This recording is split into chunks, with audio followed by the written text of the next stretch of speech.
Stop for a second. I'm going to ask you something, and I want you to be honest at least with yourself. Do you have $10,000 in your account right now? Or, did you? Because between those two situations, there's a world of difference. And as someone who's lived both, here's what I can tell you. Saving $10,000 is hard. But keeping it, that's something nobody ever taught you. I didn't learn it. At least not the first time. I saved for months, maybe longer. I cut back on meals, skipped vacations, told myself, not this month either. And finally, I saw that number. 5 digits. For the first time. And you know what I did? I spent it. Car repairs, some furniture, told myself I earned this, took a small vacation. 6 months later, there was $1,200 left in the account. I sat down, looked at my phone, and thought, is that it? Was that what I worked for? That feeling. I can't describe it. Like a void. Shame and anger mixed together, with the exhaustion of, what's the point of trying again anyway? If you felt that too, you know exactly what I mean. If you haven't felt it yet, you're in exactly the right place today to make sure you never do. Why do so many people make the same mistake? Hold on. Because most people at this point say, okay, just don't spend it and move on. I'm not moving on. Because that's not the real question. The real question is, why do smart, hardworking, well-meaning people keep falling into the same cycle? The answer lies in psychology. Between your brain seeing money and labeling it available to spend, there's almost 0 seconds. It's not conscious. It's automatic. Evolutionary.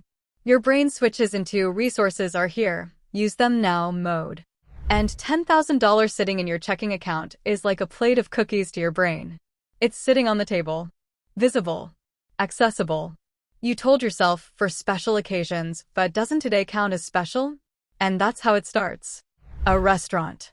A slightly better phone model. Friends are going, I'll join. Each one seems reasonable. Each one seems small. But they all come out of the same register. $10,000, $8,500, $6,200 car breaks down, $3,800, what's the point anymore?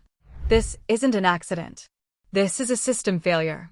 And system failures don't get fixed by saying, be more careful.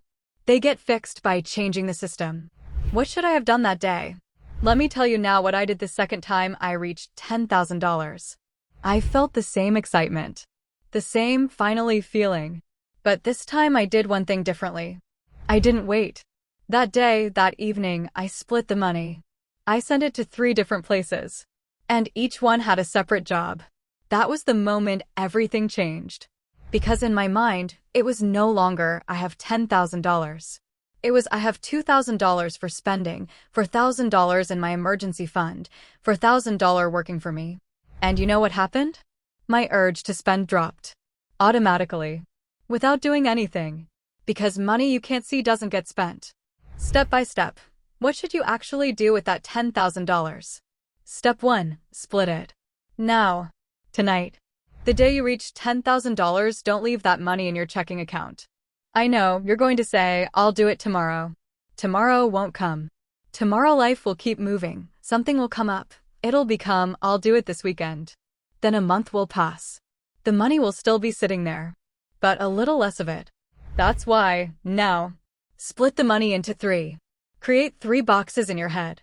Box 1, emergency fund. Box 2, investment. Box 3, daily life. You already know what goes into the daily life box. Your paycheck goes in, your expenses come out.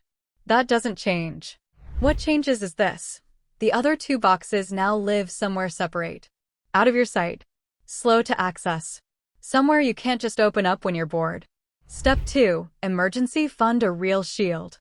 Between $3,000 and $5,000 goes into a completely separate account. This is sacred ground. But when I say sacred, here's what I mean, for real emergencies. Let me give you a quick test. Which of these is an emergency? A. Your car won't start and you can't get to work. B. Your friends are going on a trip this weekend and you want to join. C. You can't pay rent because you lost your job. D. The shoes you saw are on sale and the deal ends tomorrow. A and C are emergencies. B and D are not. This distinction sounds simple. But when money is sitting in that account, your brain gets very creative with justifications. The logic of this kind of counts as an emergency kicks in. That's why this account will have one more feature. Transfers will take at least 1 or 2 days. No instant access. Not linked to a card. You can't pull it out with one tap. Why? Because 80% of impulsive decisions lose their importance after a 2-day wait. Real emergencies can't wait in that case. You'll use it. But I really want this right now. Emergencies are usually forgotten 2 days later. When I first applied this, I was shocked. Really. When I couldn't see money in my account, my urge to spend dropped. Without doing anything. The money just disappeared from view and my brain switched to, okay, that's gone mode. For months, I was telling myself, spend less. It wasn't working. One account change did automatically what I couldn't manage for months. This isn't magic. This is psychology. Step 3. Put the rest to work. The remaining $5,000 to $7,000, it's not just sitting around anymore. This money is going to work for you. While you sleep, while you're busy with other things, while you're sipping your coffee. How? Index funds. Wait, don't run. It's not complicated. An index fund means this: buy tiny pieces of hundreds, thousands of companies in the stock market. You're not tied to one company. If one company fails, the others compensate. As the market grows, you grow. Historical average, 7 to 8% growth per year. Not every year. Some years negative, some years very positive. But looking at the long term, consistent growth. You invest $5,000 today. Check back in 10 years. I'm not expecting a miracle from you. I'm expecting patience. I know you want to ask this. But what if I need it? What if an emergency comes up? Answer: you have your emergency fund. Remember? Between $3,000 and $5,000 in a separate account for real emergencies. Your investment account is the last resort you touch when even that runs out. And yes, you can access it. Maybe there'll be a small tax or transaction cost. But you can reach it. The fear is real. But the answer to fear isn't don't invest. The answer is keeping the emergency fund solid. Step 4. Set up the system and forget it. Now we've reached the most critical step. You split the $10,000. Great. But this is a one-time action. One-time actions don't change lives. Repeating systems do. Here's what you're going to do. Every time a paycheck arrives, an automatic transfer will run. A set amount to the emergency fund. A set amount to the investment account. The rest you're spending money. How much? The number varies depending on you. But the principle never changes. Pay yourself first, then live on what's left. Most people do the opposite.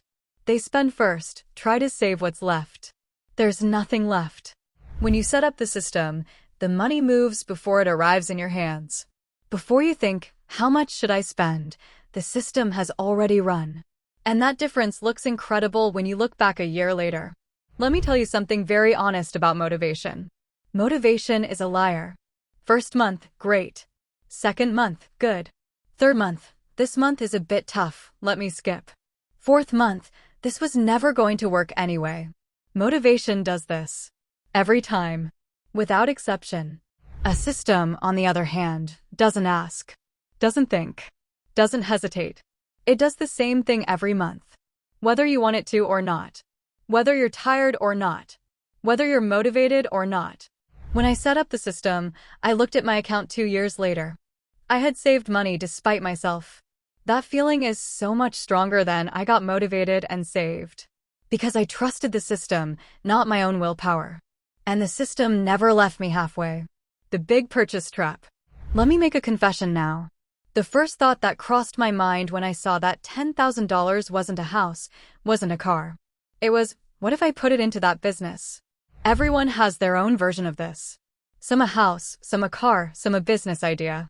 And it all sounds logical in that moment. $10,000 can be a down payment.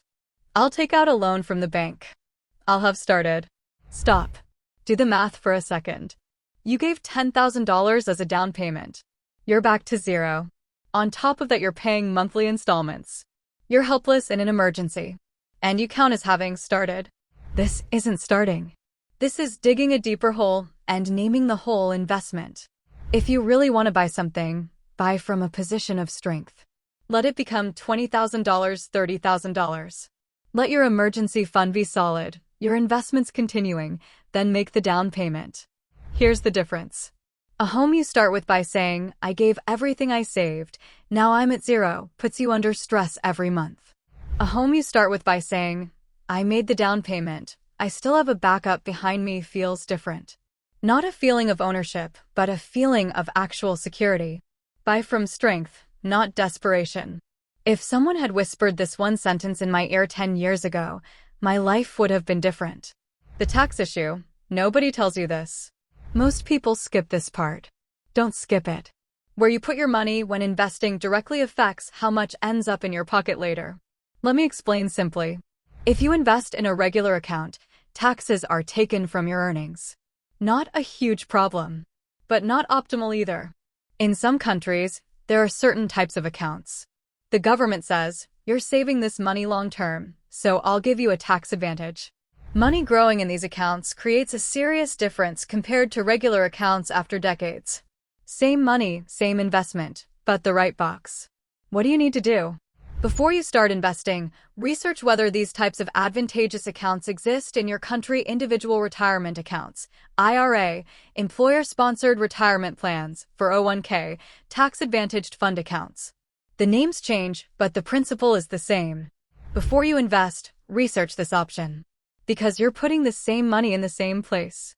But if you're keeping it in the right account, 20 to 30 years later you could have tens of thousands more in your pocket. Just because you put it in the right box. Small decision, big difference. Now let me tell you something very honest. The vast majority of people reading this will do nothing. I know this. Because I was the same. Makes sense. I'll do it. Closed it. Life moved on. Didn't do it. A year later I was in the same place. Asking the same questions. Same cycle. The moment that changed things. I read something and applied it immediately. Opened the account that day. Made the transfer that day. Set up the automatic payment that day. That day didn't change everything. But that day, things started to change. And beginning to begin is still infinitely better than never beginning at all. Imagine 5 years from now. You've read this far. That already says something. Most people bail after the title. You're still here. So let me tell you this. Imagine someone looking back 5 years from now. That person is you. Scenario A, I wish I had done it back then. I had $10,000 in my hands. If only I had set up the system. What did I do with it? Scenario B, the day I set up the system, it really was a turning point. 5 years have passed, I'm in a very different place now. Both are possible. You can live either one. The difference is the step you take today. Let's wrap up. Simple. Clear. Actionable. The day you reach $10,000. 1. Take that money out of your checking account. Tonight. 2. Send between $3,000 and $5,000 to a separate, slow access account. Emergency fund. Don't touch it. 3. Send the rest to an index fund. Don't look for anything complicated. A plain, broad market tracking fund is enough. For setup automatic transfers. Let the system run every payday. Not you let the system decide. 5. Don't rush into big purchases. You're not ready yet. Get stronger first. That's it. No revolution. No secret. No special talent required. Just today, right now, one step. And that step is what makes you one of the people who say, thank goodness, 10 years from now. Not one of the people who say, if only. I took it late. You take it early. If anything I said here touched something in you, write it in the comments. I'm curious which step you got stuck on, what got in the way. Because this conversation doesn't have to be one-sided.